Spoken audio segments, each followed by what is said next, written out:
Stop. Najprv si musíme vysvetliť základné veci. Vráťme sa na hodinu fyziky a vysvetlíme si, ako sa vyratáva výkon. Je to pomerne jednoduché. Je to práca vykonaná za určitý čas. Takže maximálny výkon motora môžete zvýšiť 3 spôsobmi. Poprvé, zvýšite objem motora. Po druhé, dostanete do valca viacej vzduchu. A po tretie, zvýšite množstvo vykonanej práce za čas, inými slovami zvýšite otáčky. A práve zvyšovanie otáčok bola filozofia, ktorou Civic Type R odjakživa kráčal. Na Slovensku sme sa mohli zoznámiť s predchodkyňou modelu Type R, modelom Civic 1.6 VTI, ktorý udivoval maximálnym výkonom 160 koní. Na danú dobu to bol najvyšší litrový atmosférický výkon. Druhá generácia sa predstavila už ako model Type R s maximálnym výkonom 200 koní a samozrejme nezabudnime ani na maximálne otáčky, ktoré boli za hranicou 8500.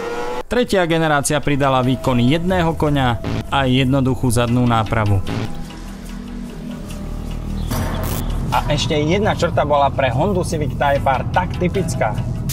Bolo to variabilné časovanie ventilov VTEC, ktoré menilo nielen samotné časovanie, ale aj zdvih ventilov. Jedna z mála technických lahôdok, ktoré boli prevzaté priamo z monopostu Ayrtona Sennu.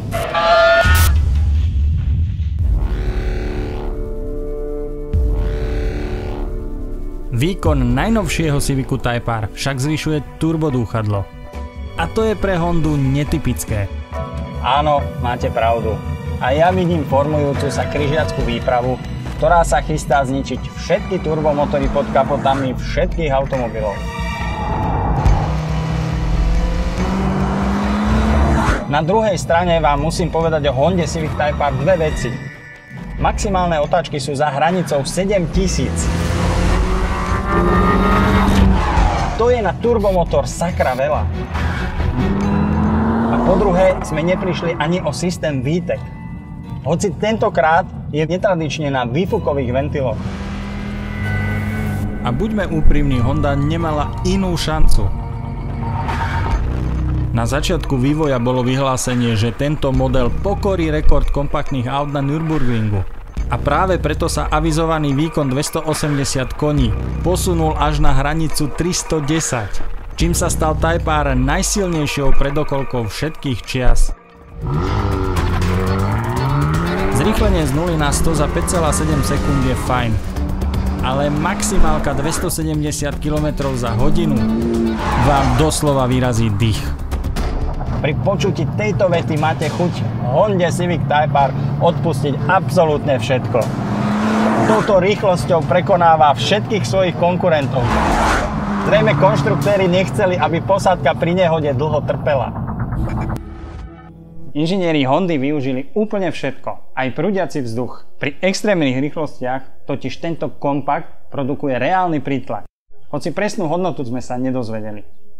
Aj chladenie je veľmi dôležité a práve preto na predných blatníkoch nájdete odvetrávacie otvory. Pozor, toto nie sú atrapy. Honda Civic Type R doslova roztrhala konvencie. No ako to bude s jej ovládateľnosťou na trati? Honda Civic Type R je veľmi príjemná a v zákrutách vďaka novému diferenciálu mimoriadne rýchla a mimoriadne istá.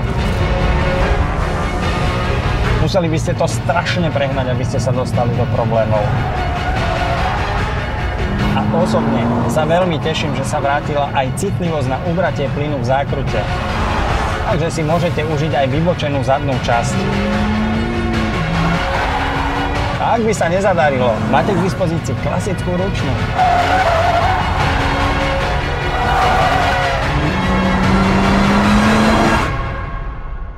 Dizajn je expresívny a z niektorých uhlov pôsobí Type R ako katalóg tuningových prvkov. Ľudia si vás všimnú a o to ide. Za volantom sa usmejete pri pohľade na hlavicu radiacej páky alebo pri pohľade na perfektné sedadlá. Jedine pozícia za volantom je to, na čo si budete chvíľu zvykať. A potom si môžete užiť. Na ceste, na okruhu a vďaka tým spoilerom aj na parkovisku.